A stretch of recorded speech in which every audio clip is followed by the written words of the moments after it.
About a year after the release of the movie, the Marijuana Tax Act was signed into law, with a major effect being to drive prices up for marijuana to make its cultivation and distribution profitable.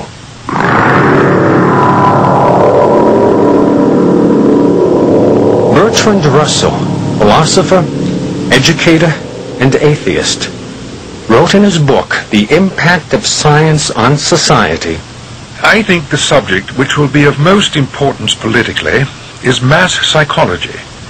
Its importance has been enormously increased by the growth of modern methods of propaganda.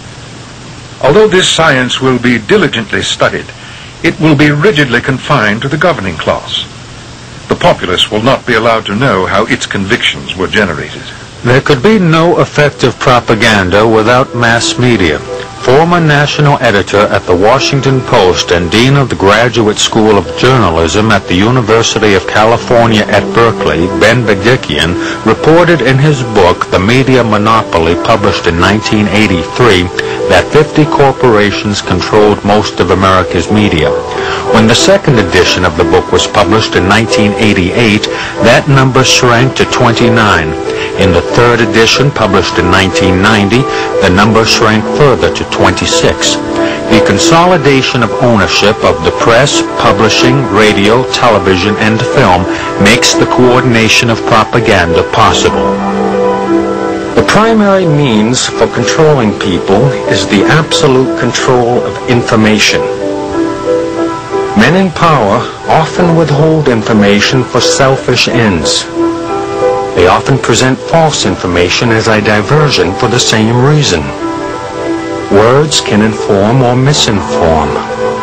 What people think can be controlled by controlling information. Schools are institutions commanding trust, respect, and confidence. Picture a child studying in school, reading a book. The printed words are a distraction for the eyes to lock onto. The mind focuses on the content of the book. The information being read is being programmed to the reader's mind. The child has no reason to believe that a book would intentionally contain information that was false, and so accepts it as true, even if the child does not understand it. This is especially true in school, where there is pressure to accept what is presented as true, because that is expected, and compliance determines both your grade marks and future.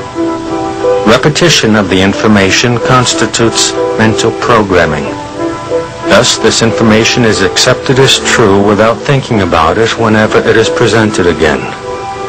The college textbook, Introductory Psychology, 2nd edition, by Jonathan L. Friedman, published by Addison Wesley Publishing Company, contains information that is false.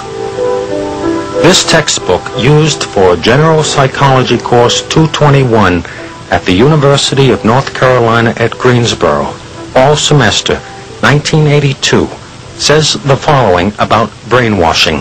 Some people who talk about brainwashing seem to believe that it involves extremely powerful methods that are almost irresistible.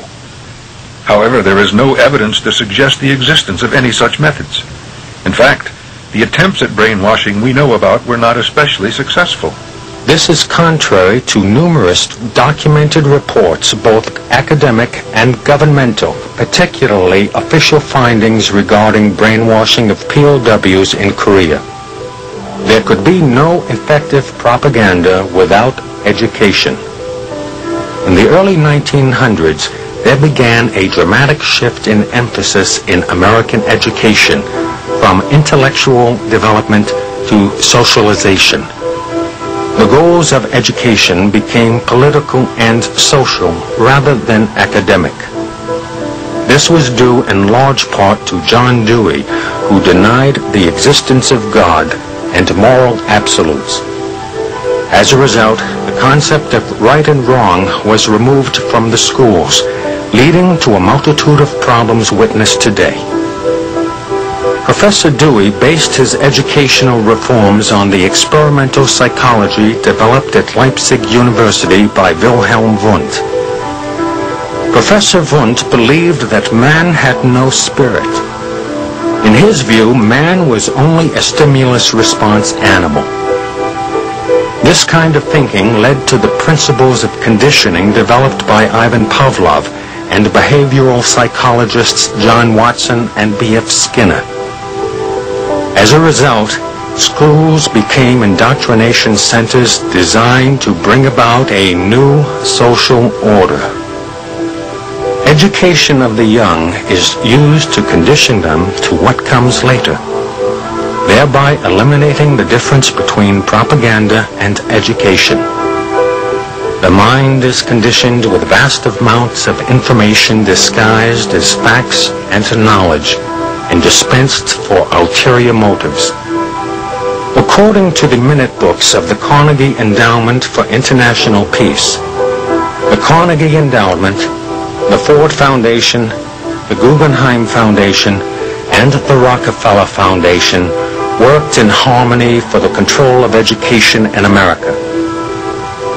The key to their plan to bring about social change was to alter the teaching of American history.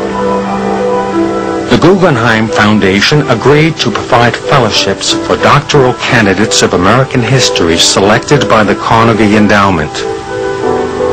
20 prospective teachers were assembled and taken to London to be briefed on what was expected of them. This group of historians became the nucleus of the American Historical Association. Who controls the past controls the future. Who controls the present controls the past, wrote George Orwell. Norman Dodd, research director for the Special Committee to investigate tax-exempt foundations created by the 83rd Congress, was invited in November 1953 to meet in New York with Roman Gaither, president of the Ford Foundation. Mr. Gaither made a most revealing admission. Mr. Dodd, we operate here under directives which emanate from the White House. The substance of the directives under which we operate is that we shall use our grant-making power to alter life in the United States so that we can be comfortably merged with the Soviet Union.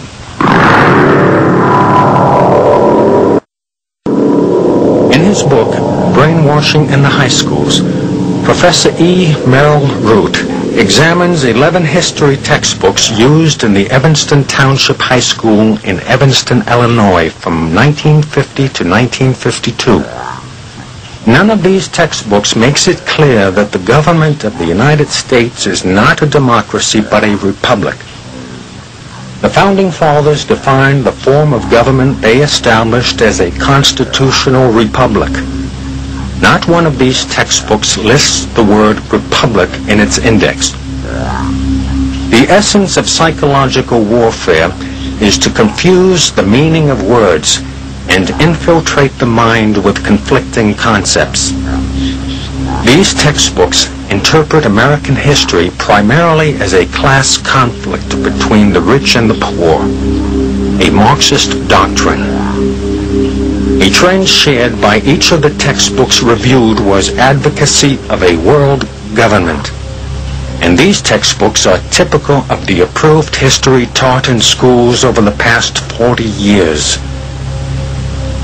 19th century British Prime Minister Benjamin Disraeli commented that the world is governed by very different people from what is imagined by those who are not behind the scenes. Political and economic power is concentrated in the hands of a ruling elite that controls the banks, large corporations, major communications media, influential foundations. In fact, their power encompasses all segments of society. Their goal is to return the world to serfdom with themselves as controllers of world affairs. Founded in 1921, the Council of Foreign Relations, located in New York City, is the American branch of a society that originated in England and is a key link between the ruling elite and the federal government. The Council has been called the Establishment, the Invisible Government, and the Rockefeller Foreign Office. Council members have held and continue to hold key government positions. Administrations, both Democrat and Republican, may change, but the Council of Foreign Relations remains to work its will from behind the scenes. The creation of the United Nations was a Council project, as well as the International Monetary Fund and the World Bank. The goal of the Council is the establishment of a world government.